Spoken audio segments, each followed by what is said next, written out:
Pleasure to welcome to the podcast. It's Will Baxter.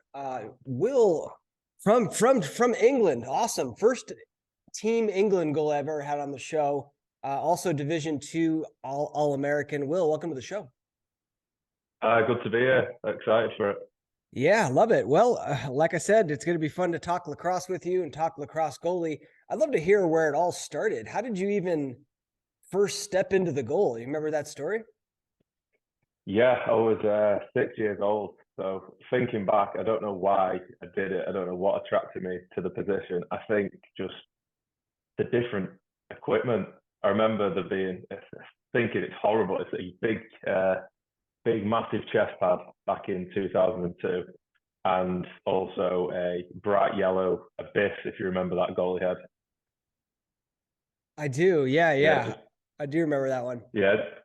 It stuck out to me, and I hate saying this, but I was a soccer keeper as well, so I fancied my reactions, and I was 6 years old playing against 12-year-olds, so I was tiny, so I wanted to do something where I wouldn't get pushed around as much, and loved it as soon as I went in, and stuck with it since then.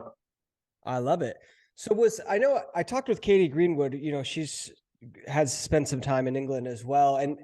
But tell me, like, was it popular back then, the sport of lacrosse in England, or did you, have relatives that played, or how did it even cross your radar? So the area I live in is quite popular. There's hotbeds similar to the US, but not as big in Manchester and London at the minute. So where I grew up, my local sports club is lacrosse, cricket, tennis, and field hockey. So I grew up playing lacrosse and cricket from quite a young age. But the reason I got involved is my brother played. So he is 8 years older than me. He's currently my England captain as well. So that's a fun relationship to have. But yeah, so I was watching lacrosse since probably about 3 years old. So I always had a stick in my hand and was going down anyway. And the coach said, "Why don't you give it a go?" And my mum was a bit unsure, and he said, "No, I'll be fine. Don't worry." And the rest is history, really. Yeah, that's awesome. So then how did you, I imagine at that early age, you're kind of relying on like some of the skills that you learned as a soccer keeper, like maybe some of the hand-eye stuff at cricket, but how'd you go about learning how to make the saves? I've got no idea. Looking that far back, I don't know. I can't remember what I was thinking, but I always had good goalie coaches as a junior growing up, and it's sort of those that have molded me into the player I am today. So always encouraging me, always giving me tips. And at that age, it's more, do you want to be in goal? Yeah, well, that's the biggest part of the battle, I think. But it's quite funny listening to some of the stories. When I was 6, the goal flew over and I got trapped under it. My chest pad was that heavy, I couldn't stand back up. So I don't know why I carried on playing, but I enjoyed every bit of it. That's awesome. So like the goal like came down like on top of you. Yeah, like big, because we play in winter in England, so the weathers are very unpredictable. So goal just flew right on top of me and didn't know what was going on. It's quite funny to think about, but at the time I remember being so scared. Yeah. You do bring up an interesting point when you're working with youth goalies, is that like a lot of times, more than like hold your hands here and, step here and all these like technical things, it's just that like, let's go, like keep it up, like they keeping their spirits high, right? And kind of like Yeah, encouraging them to keep going, because it's a tough thing to get shot at, right? yeah, you can't really go to the techniques and stuff with a really young goalie because they'll probably more than likely not listen to you, and they're going to grow at some point. So techniques and fundamentals change. So the biggest part of the battle is just encouraging them, keeping it fun, and keeping them engaged. Right. Yeah, totally. And it's not like they're not listening to you. It's that like it's just instincts. You know what I mean? It's like if I go like, "Hey, I'm gonna throw a punch right at your face, don't move," and I go like this, like you're like, it's not that I'm not listening to you. It's just like the natural reaction is to pull back, and so that's what happens, I think, a lot with the youth goalies. Yeah, the natural reaction for a human is to not stand in the way of a lacrosse ball. So I know. you just got to change the mind as to how they think and see if it works. It doesn't suit everyone, but those it does suit, you just got to keep them encouraged and let them enjoy it, really. Yeah, yeah. And there is a moment, I don't know if you remember this specific moment, but there is a moment when like you're kind of like, oh, I'm scared of the ball, I'm scared of the ball. All right, I'm not scared of the ball anymore. And like now I can like focus on it and try to make those saves. I don't know if you like had a specific like aha moment for you in your career. I'm still probably scared of the ball now. It's there's two different sides to I think every goalie is the day-to-day normal person, and then as soon as you put that helmet on, all those fears go out the window. But I think I was probably about 15 when it properly kicked in. Yeah. When you just you grow a bit and then you can get in the full size adult pads and your equipment starts improving as well. Because when you're a kid, you're not buying top of the range equipment, you're buying something that's going to fit for 2 years. And then just starting maturing as well, realizing what the position takes and that the temporary pain is better than conceding a goal. So Yeah. And that's what I say, that's why I say it's so important that like coaches or trainers, when the goalie does make a save, even if it hits off their shoulder, like it gets them off the head, like you got to go nuts. Cause like that's the fuel that really like feeds our fire, right? Like that's what makes that pain worth it, is that feeling of like, oh man, I just made a save and now my team's so pumped up. I want to do that again. absolutely, Yeah. there's no bad save. Every save is a save, and I love that when the team fully gets behind you and starts. It motivates me as well, so you can set the tone of a game by making a good save, and it's such a good feeling. I know. Isn't it? Right. Isn't it? It's such a great Yeah. feeling. Um, well, very cool. So, when did you first decide like I might want to play lacrosse in the US at the collegiate level? Like how did that come to be? It's probably been a dream of mine since I was a kid. I just never knew how to go around it. And I remember being 18 years old and had a call with, I think, Howard Community College, one of their coaches. And at the time, I was sat in a pub because you can legally drink at 18 in England, sat in a pub, and I just didn't think it was the right time for me. So I sort of put it to the back of my mind, did university here, did all my England stuff, and then it was lockdown. It was probably October 2020. I sort of woke up in the middle of the night and thought, what am I doing in my life? Like, I've graduated, I'm working, I hate it, and sport's been taken away from me. I need to give myself the biggest motivator for the next World Cup because we had, so it was meant to be the Europeans in 2020 were cancelled because of COVID, and it was meant to be San Diego 22. So I just wanted to give myself the best platform to be able to compete at the highest level, really. So it was more towards, I was 23 years old when I decided I was going to America, 24, sorry. So I was a bit older, Yeah. but it was something I thought I had to do before my time's up with lacrosse. Oh, I love it. I'm so glad that you did that.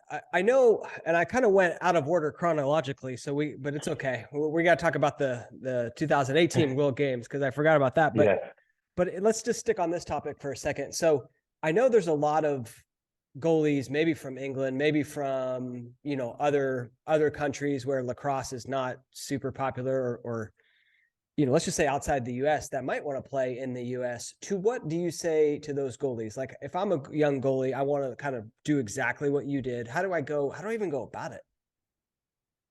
I had a few decisions to make with it. It was you can either go down the undergrad route, the 4 years, or a master's route. And I think a master's suited me because I was more mature as a player and a person. I was homesick pretty badly at 24, so I don't know how I'd feel when I was 18. You're just moving that far away from home. And the other things I had to look at was I going to play? If I was going to go to America and sit on the bench, what is the point of me going? I wanted somewhere where I could play, someone that would offer me a scholarship because university prices in America are a lot more than they are here in England, and it's funded over here in England. So I sort of had to find a balance of the two, and I got quite lucky with Limestone. Yeah. So So yeah, how did they even like cross your radar? Did you like send out the like put some highlight tapes together? I guess this kind of goes back to you playing in the World Championships and getting some notoriety at that level. yeah. So I just quite ignorantly went out and emailed the top five Division Two schools, not really expecting a response. And I had highlight tape from Canada in the World Games and Australia. So as soon as the coach looks at that, you're making saves against these professional Canadians. It's as a coach that needs a goalie, it's probably something good to look at. What they didn't know was that was 2 years ago, and I was a bit more overweight than that. But no, I was. We don't have to tell them that part, right? Yeah, I like to say I've got a larger build, larger frame as a goalie than I used to. That's probably the nicer way to put it. But Limestone literally replied to my email within an hour, and the rest is pretty much the rest is there. It took me a while to get the documentation done and get my grades transferred over, but once that was done, I think I sent the email in November, and I was in Gaffney, South Carolina in January. Wow, that's amazing. Yeah, so I guess the takeaway is like, as much as you can develop some high level tape against like some top quality, and just be, aggressive in your pursuit of emailing the coaches and letting them know your desire. That's interesting. You mentioned the undergrad route versus the grad route. I had never thought of that before. Kind of two ways to go. Like you could do the 4 years undergrad, or even do a grad program and play a couple years when you're a little bit more older, a little bit more mature. So yeah, it's a smarter move from me. Like I could have gone for 3-4 years sitting on the bench, and like 18-year-old English kids aren't as mature as sporting mature as the American ones, because they've done 4 years of high school. They've done all these recruiting camps. We don't really have that in England, so yeah, I think the maturity side of it is easier to deal with it at an older age than a younger age, personally speaking. interesting. When you arrived to Limestone, Gaffney, South Carolina, was there some culture shocks that you had to deal with there? Yeah, a bit. It was none of these kids knew me, so I was going in as a 24-year-old, and a lot of these 18-year-old kids are probably looking, "Who's this grown man sat in the locker room?" Like my roommate thought I was one of the coaches for the first week of being there. He's like, he was just so much older than everyone.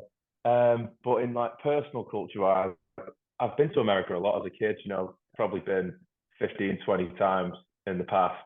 I've been there to play lacrosse as well. So the actual lifestyle of it, I was used to. It was just the getting to know people, trying to introduce myself and be liked from day one, because it's quite daunting going as an international goalie that no one knows who you are, and you're turning up expecting to be the starter day one. Yeah. I mean, did you feel that pressure, or coming all the way from England, being kind of, Team England's goalie, being older, did you kind of feel that pressure to perform, or not really? First season definitely did. It was because two of the goalies quit in December before I joined. I didn't know if it was to do with me joining or not, but that put a bit of added pressure on me as well. But they were so nice. The coaches were amazing, and the teammates were amazing as well. So I couldn't have picked a better place for me. And it all took a while. It took 2 weeks to sort of realise, what am I doing here? But once it sank in and started to get to know everyone and make friends, it was so easy. Such a good time. Yeah.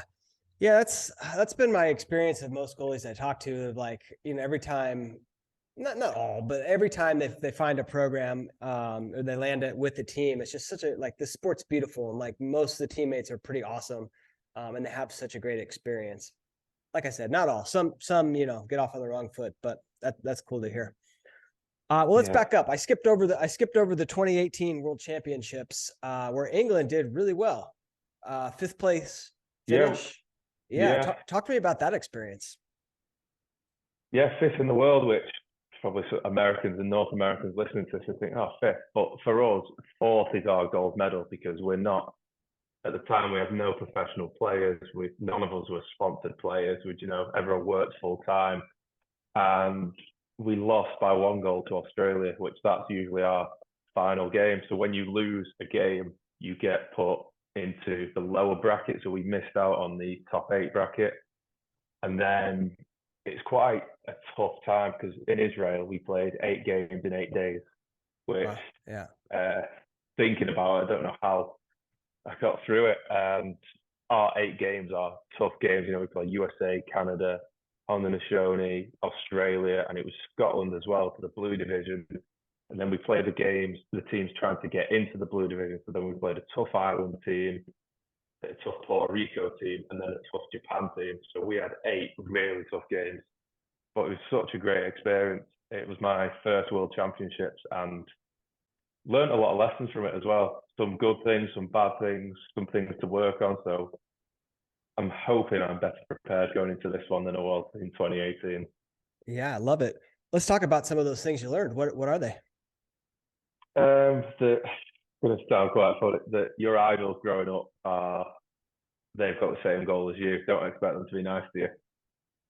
So you're meeting these top players that they're in their environment, you know, whatever these, because some of them we've done camps with when we were younger, like 2010 when it was in Manchester, we did a camp for the US team, and like we got to meet all the players.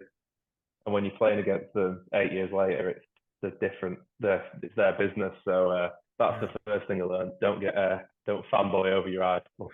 Yeah, right. They will beat on you. Yeah, they're not gonna let up when they're ripping one on you just because you're like, man, I grew up watching this guy.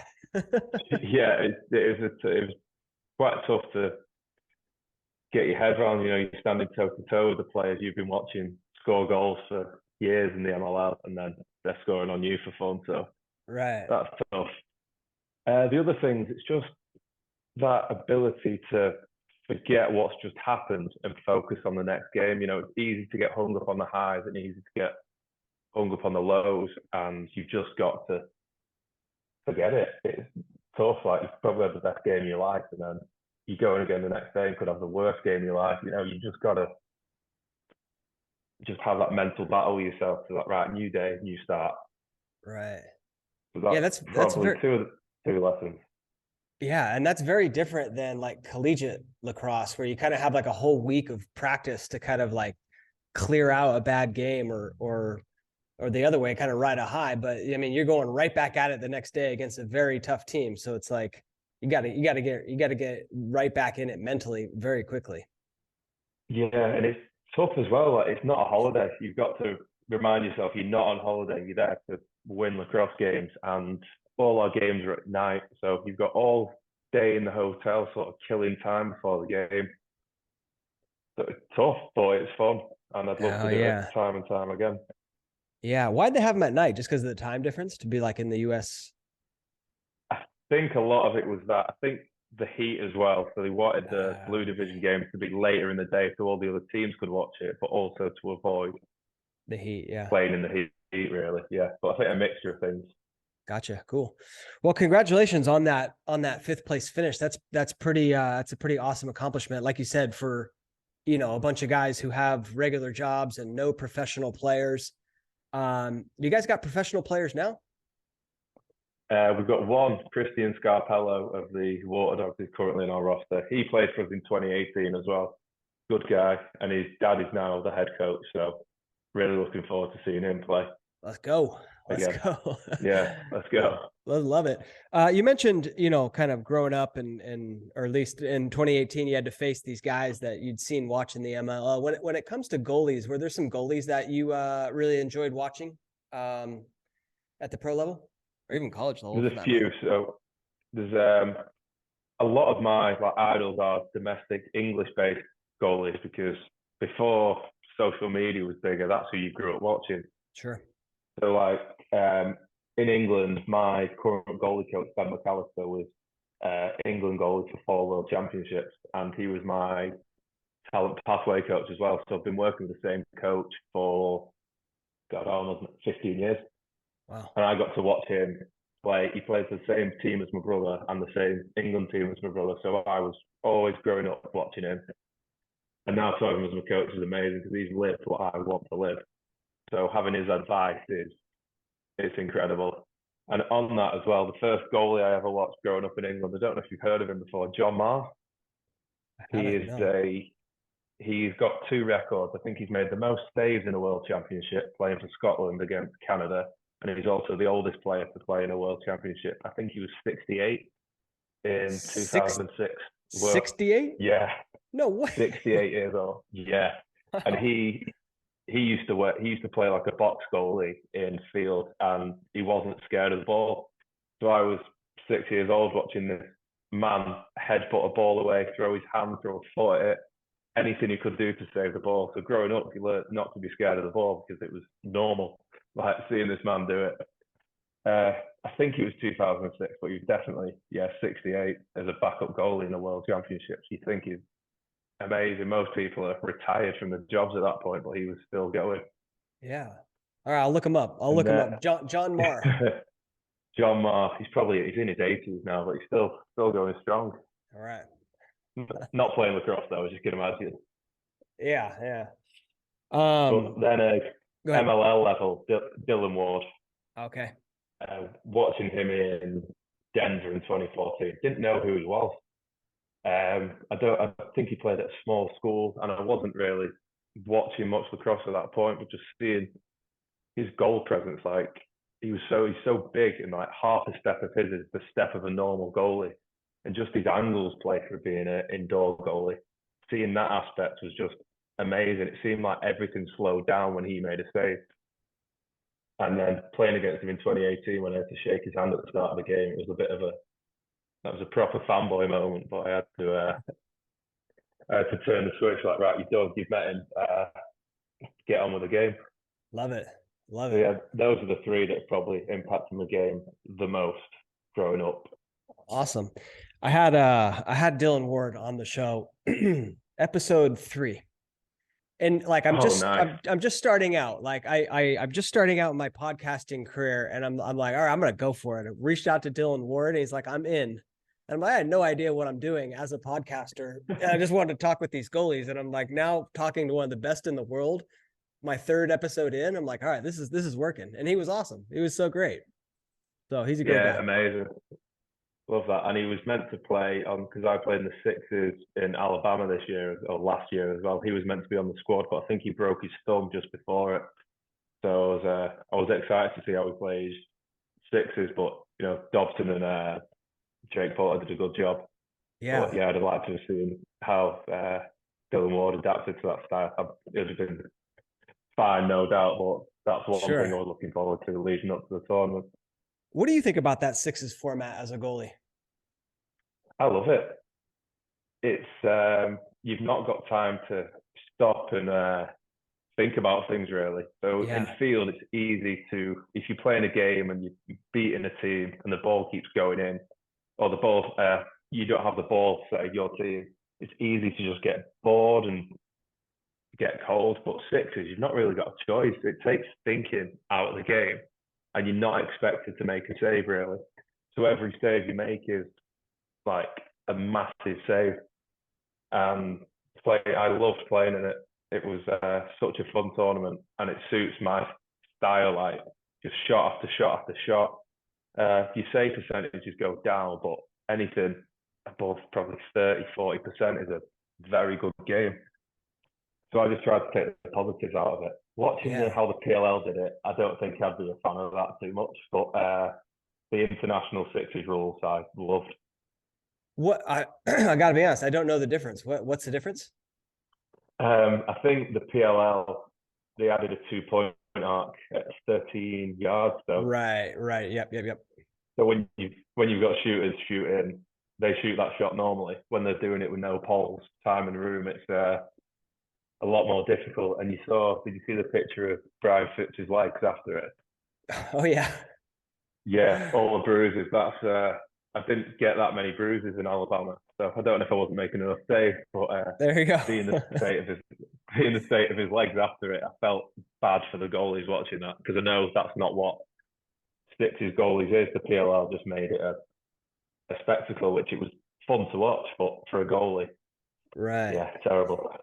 I talked to Nick Washuta from the Archers, and he said that exact same thing that you did, which is like, it was kind of cool because the pressure was off, right? Like you're just like, you're getting shelled on, you're getting, you're not really expected to make a lot of saves. And so when you do make the saves, it's almost like, I don't feel this pressure to make the save, and so that's what he talked about as well.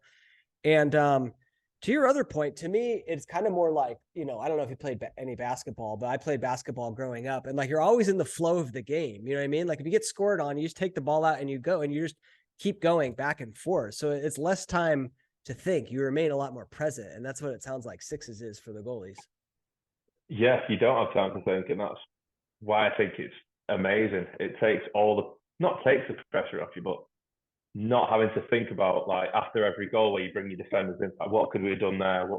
You've not got time to think and adapt. You've just got to play lacrosse. It's quite a raw style of lacrosse, just Yeah. like say like basketball back and forth. But yeah, it's fun to play.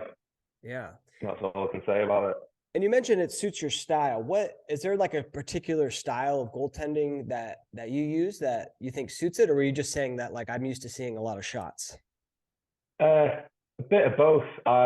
My style is sort of I play a bit of a hybrid arc, hybrid dance. Like I adapt to the game scenario. So like, I probably play a bit of a middle arc depending on what's happening. Like if it's a bouncier surface, I'll tend to play a bit of a higher arc just to give myself more chance on those bounce shots.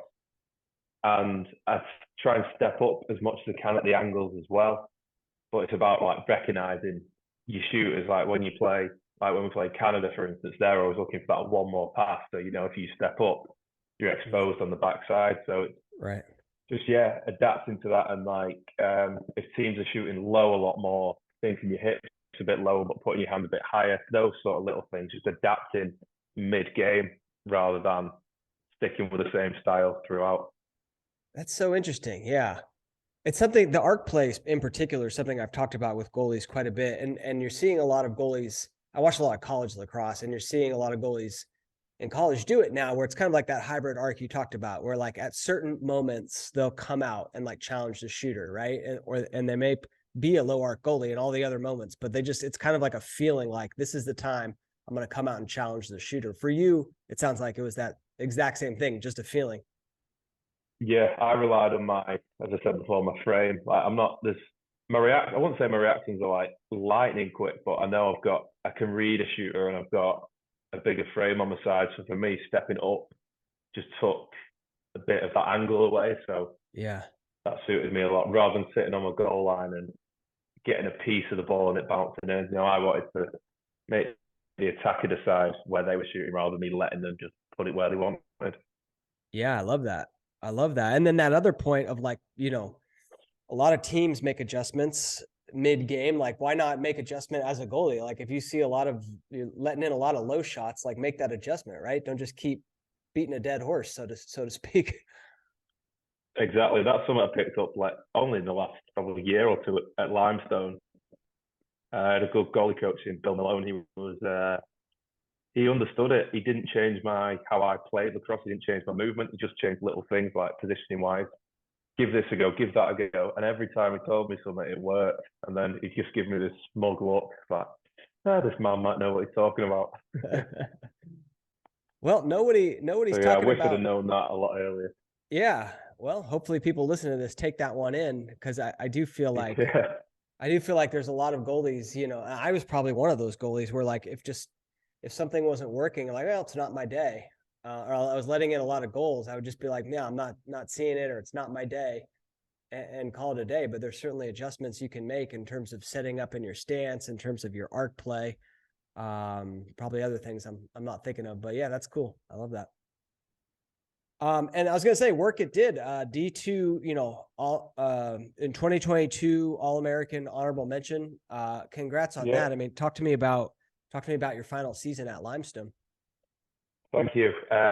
Toughest season I think I've had in sport in my entire life. I was 25 going into it. I tore my hamstring towards the end of the 21 season and carried on playing. So for me, I was academically ineligible in the fall because I did 2 semesters of eligibility. So I had 6 months to prepare for this season, and it was we got a new head coach, a new defensive coach, and also recruited new goalies. So turning up day one, a coach that's never really seen me play before, a D coach that hasn't, and a transfer from Merrimack who's been there the entire fall. It was good competition, and I probably was a backup going into it, and I got pushed so much this time, and I just didn't want to leave America being a backup in my last season at 25. I thought I sacrificed a lot at my age. Like I could have been working, I could have been saving up for a house and all that stuff. I just couldn't leave anything there. I could give it my all, and it got the best out of me. It was a tough 4 weeks before the start of the season. I think we had two scrimmage games where we both played similar amounts. I conceded no goals, he conceded one. So that was like how close it was. And yeah, it just worked in my favour. I got the nod for the first game, had a good game, and then carried it on, had a good few games and cemented my spot. But it was fun, but also hard work. Love that. Yeah, that's awesome. Yeah, and then anytime you have like a strong goalie competition, right? I think that pushes both goalies to get better, and which is just better for the team, obviously. What when you said like I made this determination of like not spending my last year as a backup, what does that mean? Does that mean like I'm going to put in extra shots? I'm going to hit the weight room a little bit more? Is it more just of a mental switch? What specifically did that entail for you? A mixture of all of that, mental switch. Like I'd go to bed each night, right? What am I going to work on tomorrow? What can I do to improve my game? Those little things. And because all my classes were online, I didn't have anything to do until 3 p.m. practice. So I would go to the gym and just stretch, cycle. Because my goal wasn't to get stronger. I just needed to work on my flexibility. So I did a lot of time stretching, a lot of time walking around, making sure my diet was better. It's easy just to get sucked in eating Chick-fil-A and all the other good food places that America has, but I had to just make some conscious decisions. And also, I made sure I was next to him in all the drills so I could see what he was doing, he could see what I was doing. But we got on really well. It was a really good relationship to have. So it was just about making myself better every step at a time. And if I put in all the hard work and I wasn't the starter, I knew I could be sort of not happy but content with that. I tried my best, Yeah. and he's beat me, so fair play to him. He's earned the spot. Oh, I love that. I love that. That's something I talked about the other day with a youth goalie, and he was kind of like pissed that something didn't go his way. And I asked him like, did you do everything that you could do? Right? That's the question. Did you do everything that you could do? If the answer to that is yes, then you got to be content with how it plays out, right? If the answer to that is no, then that's on you. That's on you. If you did not do everything that you can do to earn that position, that's totally on you, right? Yeah, you see a lot of kids, but the only effort they put in is like in England, we see it, we only practice once a week, and then people wonder why they're not getting better. Well, Right. You're not dedicating the time. If you want something, you just got to dedicate the time. And if it doesn't happen, at least you can look back and say, I gave it my best. Doesn't suit everyone, but the older I'm getting, the more I'm realizing that. Yeah. Talk to me about that age thing, because did you feel, I don't know, playing with 18-year-olds, 19-year-olds, did you feel a certain level of like responsibility because I'm a little bit older, I need to act a certain way, or I don't know, talk to me a little bit about that. Not really. I'm always in my head, I'm always an 18, 19-year-old. I did 7 years of college. Like, I always act like that. Like some of my best friends there were younger. I was quite fortunate there were some older guys in the team as well. But no, I've got on with everyone. The way I play is exactly the same, no matter how I look at it. Maybe I just learned a few more lessons being older. Yeah, that's all I can really look at, and it allowed me to look at the game a bit differently and think about those sort of things. So I'm not trying to prove a point to the coach. I'm not trying to improve my technique really, because I'm not going to change much. It's just I've just got to think differently and deal with the failures and the successes differently. So that's the only thing that put my age helped me with, was that really. Yeah, that's a good point. I mean, you're probably a little bit more I don't know, a little bit more mentally mature to handle some of like the mental things that goalies go through, right? Yeah. Yeah. It's weird. Go ahead. Sorry, I was just going to say, it's weird going from England where nothing really, no social media, there's no stats all online. You go into the States and you're getting scouted every game. Like people are talking about you on blogs that you've got no idea. People talking about you on podcasts. It's like it was a really weird adaptation for me, but thankfully I didn't know much about it until near the end. So it was quite funny reading back all the stuff. Yeah. But it was fun to deal with, different, but I really enjoyed it. Yeah. It's interesting. Yeah, that's got to be tough for some goal. I've tried to get some college goalies on the show this season, and they finally reached out and they're like, "Hey, I don't do social media like during the season. I log out." And I'm like, "Yeah, I totally get it because I wouldn't want to like log in and see what people are saying about me while I'm trying to play, you know?" Yeah, it's mad. And it's always like the same people. It's like probably some 12-year-old kid abusing you, but you don't know that. It's I know, right? yeah, Oh yeah, man, it's funny. that's awesome. That's awesome. Let's talk a little bit about the mental game. I know you coach goalies as well, which I want to talk Yeah. about a little later. But when you think about mental toughness and the mental skills that goalies need to succeed, what's kind of some of the lessons that come to mind? Um, Tough to think about. The definite, like, you got to flush. Like, you can't change what's happened in the past. If you could, you'd be earning a lot of money doing something else, but you can't change the goal that's just gone in. All you can do is learn from it Right. and forget about it. It's easy to say forget about it, but people don't. People still are hung up on that one save they should have made, but you just got to not let it impact the rest of your saves.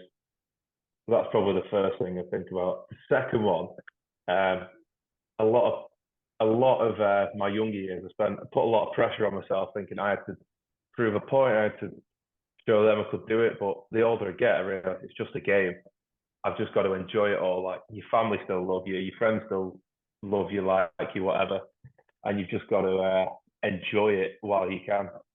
You don't get many more opportunities to play, especially in college, that level around that team for much longer. So enjoy every minute of it. And if you're playing badly and enjoying it, fine, you can work with that. If you're playing good and you're enjoying it, amazing.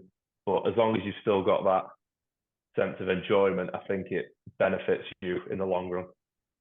Yeah, totally agree. That's a great mental game skill, right? It's just enjoy it. You play so much better. You have so much more fun. You're able to handle the adversity a lot easier when you're just enjoying the game. So that's an awesome tip. Love it, love it. So talk to me about then coaching goalies. How did you start that? Where are you training goalies? What's kind of your sort of coaching philosophy when it comes to training goalies? So I've always coached goalies, whether like in England, it's quite common for you to help for the younger teams. And because when you were younger, someone had coached you. So Yeah. always started with that. But I've started doing my own coaching now, and it's different. It's making me think you got to adapt each session to the goalkeeper. You can't copy and paste your playing style to a kid or an adult that doesn't move like you. Like, everyone's got their own natural way of moving. Everyone's got Yeah. their own way of thinking. They've got the strengths and weaknesses. I don't like to change something unless it is impacting their game. If they stand weird, if they hold the stick the wrong way around, but they're making amazing saves, like, obviously that's an odd example, but I think you just got to cater to the individual and help them think differently and think how they can adjust to, say, if a shot's gone in, what can you do better next time? What were you doing? And it's helpful videoing that as well. So if you can show them on video, Yeah. Yeah. It's go, good. oh, nice, I can see it. Well, now I'm enjoying the goalie coach, and I'm also a lacrosse coach in a girls' high school in England as well. So seeing it's different game, like two different sports really. Seeing a different Yeah. sport, lacrosse, and say high school is age 10 to 18, so it's a real mix of ages, but it's the same thing. To try and keep everything fun, try not to change how someone naturally does something unless it needs tweaking, and just working with their strengths rather than chopping everything down and starting again. Yeah. I love that. That's also my philosophy as well. Is like when I work with the youth goalies is not overhauling everything. I mean, I'll give them ideas to try, but I'm not like, this is how you got to do it. And I think that's the way. I think that's the way. I remember I was talking with an old goalie, and he's like, I don't care how you save the ball. Like if you turn around and save it with your butt, that's fine. But you know what? If you're not making the saves, you might want to turn back around. Yeah, So I like if like it's that. I not, if it's completely agree with that. right, if it's not working, like then let's try something else, right? Yeah, amazing. I love it. Cool. Well, where can people find out? Like, I don't know how many England lacrosse players we got listening to this podcast, but let's drop the info just in case. So my coaching page is, sorry, I just have to look it up. I can't remember. W Baxter Coaching.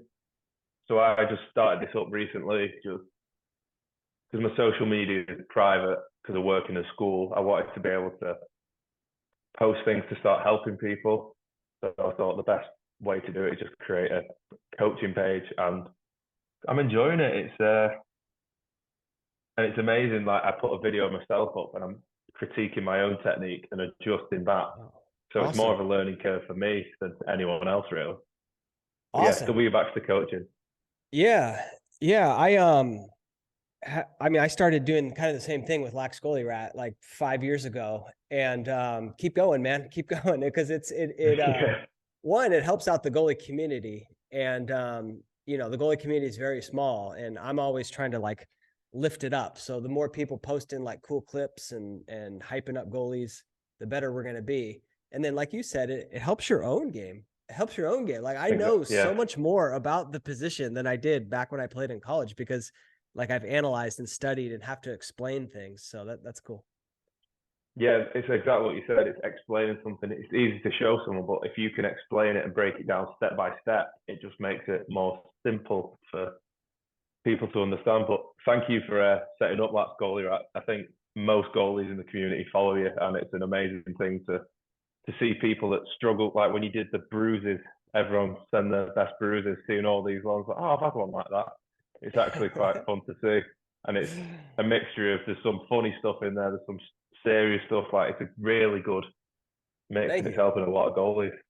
Thank you. I appreciate that. Yeah, it's fun. It's fun. I enjoy it, and I can't believe it. I'm doing it full time. Like I have so much gratitude for the sport of lacrosse, and now it's giving me this job that I can do full time that I love so much. It's like just unbelievable. Yeah, What an awesome sport lacrosse is. yeah, that's a So, dream. right? Yeah. Yeah. What's your worst spot to take a bruise, by the way? Everyone's got one Oh, that they hate. the inside of the thigh is never good. Yeah, that's never good.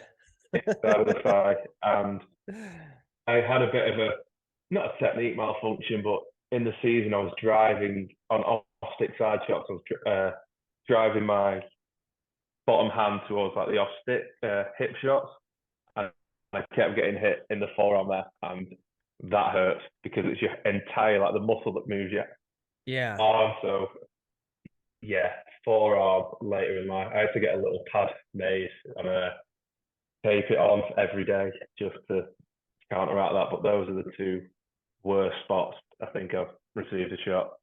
Yeah. The I remember padding I, doesn't cover that. Is I remember I made one where like I was set up like this and it was an off stick. It was off stick and I went low. So kind of a mistake. But like then I tried to come back high and it hit me like right on this nerve right here on my elbow, on the inner part of the elbow. And just my whole arm just went dead. And I was just like, what is going on? Because I didn't play like American football growing up. And then all the guys that played football were like, oh, that's just a stinger, man. You're going to be all right. And I'm like, oh, okay. Okay. Well, cool.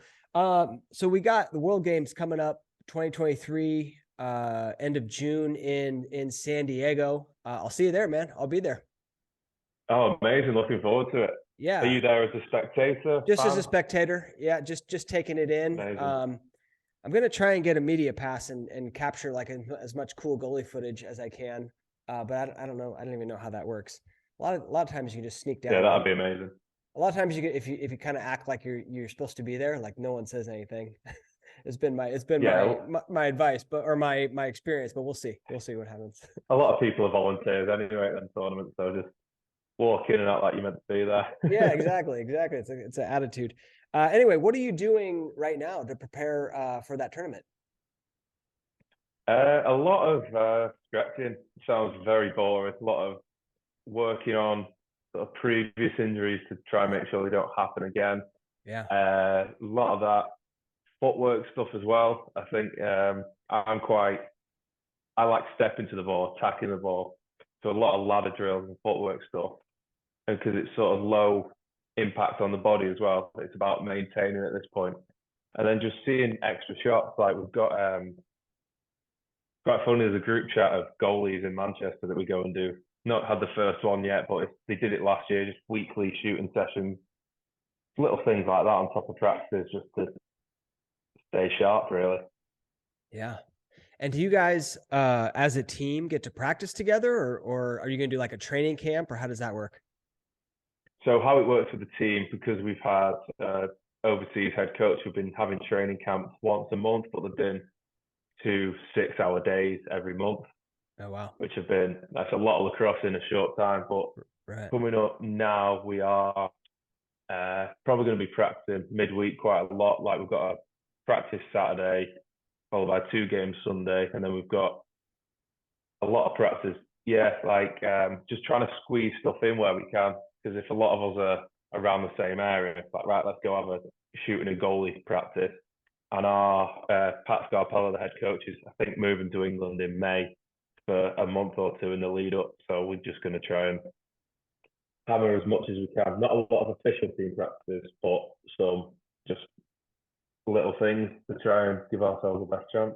Yeah, yeah. Get to know each other, kind of install some defensive terms and kind of get on the same page defensively. But Yeah, yeah, we've been quite fortunate. Sorry, interrupt there, but we've been no, quite go ahead. Go fortunate ahead. that we've been practicing because we were meant to have the Europeans in 2020. So this whole cycle started in Right. 2019. So we've had 4 years with people you've played in the same team as before. Like for me, my starting defense at the minute, I played in the last World Championships with, and 2 of them played in the one before. So we've got quite a good cohesion of we know each other, we know how each other plays. So we're quite fortunate in that point. I don't think there's other teams in the same position as us that are geographically as fortunate as we are. Like we live, a lot of us, like the furthest we have to travel is a 2-hour train ride, which Oh, is yeah. not terrible. It's very manageable indeed. So no, it's been a fun process, and yeah, I'm looking forward to it. I've lost the words really. I don't really know. Yeah. It's tough, Well, tough thought to get your head around, but yeah, it's going to be awesome. What do the tournaments, like it's every 4 years. It's kind of like the Olympics, right? In that sense where, you're looking forward to it for a long time. Are there certain mindsets that you have to like not like a lot of times when youth goalies go into this big tryout, right? Where like, they're like, oh, this coach is going to be there and they start overthinking it and they build it up and then they play bad. Are yeah, there mindsets you have to help calm yourself down? just be myself. I never try and adapt how I play based on other people. I've learned that as I've got older. Just play my game and get on with it. Really, him being there is not going to affect me saving the ball unless I think it is. Right. So just put out all distractions and play my game. If I've prepared well enough, I should be okay. If not, then back to square one for next time. There you go. Cool. Well, good to meet you, man. Good luck in this summer. Like I said, I'll see you there. So we'll have to link up and say what's up. Any other topics you want to talk about? I feel like we hit it all. Anything you feel like we missed? Uh, Not really. Just been nice talking about my life to someone that firstly never heard it before, and someone that's willing to listen. It's not an easy thing to talk about. Trying to we say chew someone's ear off in England when you're just talking at them for an hour. Yeah. So it's no, it's been amazing to have this chat, and thank you for having me on. I've really enjoyed it. Yeah, it's been a pleasure. It's been a pleasure having you on. Like I said, good luck. And if you had to leave the goalies out there with a final piece of advice, what would that be? Enjoy everything while you can. You don't want to be that old person looking back, saying I could have done this, but just enjoy everything. And if you're enjoying it, that's all that matters to me. There we go. Will, thank you so much. Thank you very much.